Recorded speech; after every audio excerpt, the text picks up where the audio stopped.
شادی ہر حال میں کرنی چاہیے۔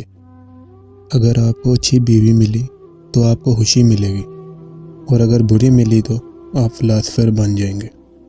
میں بھی جاہل ہوں اور میرے آس پاس لوگ بھی جاہل ہیں۔ فرق اتنا ہے کہ میں اپنی جاہلیت کو پہچان گیا ہوں، وہ نہیں پہچانتے۔ سب سے آسان اور عمدہ طریقہ یہ ہے کہ دوسروں کو کچلنا نہیں بلکہ خود کو بہتر بنانا ہے۔ ہم سب میں، یہاں تک کہ اچھے مردوں میں بھی، ایک بے قابو جنگلی جانور ہے جو نیند میں دکھتا ہے۔ میرے دوست، اپنی نفسیات کی دیکھ بھال کریں، اپنے آپ کو جانیں۔ ایک بار جب ہم خود کو جان لیں گے تو ہم اپنی ذات کی دیکھ بھال کرنے کا طریقہ سیکھ سکتے ہیں۔ غیر مہذب زندگی گزارنے کے لائق نہیں ہوتی۔ سب سے پہلے ہمدردی کا ادراک حاصل کیے بغیر فکر کے اعلیٰ دائرے تک پہنچنا ناممکن ہے۔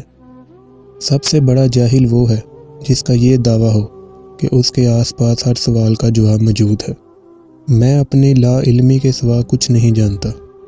کسی غلط راہ پر قائم رہنے کی بجائے اپنا راستہ بدلنا بہتر ہے۔ گرنا کوئی ناکامی نہیں ہے۔ ناکامی اس وقت آتی ہے جس جگہ آپ گرتے ہیں وہیں پڑے رہتے ہیں۔ وہ سب سے امیر ہے جو کم سے کم پر راضی ہے، کیونکہ مواد فطرت کی دولت ہے۔ ایماندار آدمی ہمیشہ معصوم بچے کی طرح ہوتا ہے۔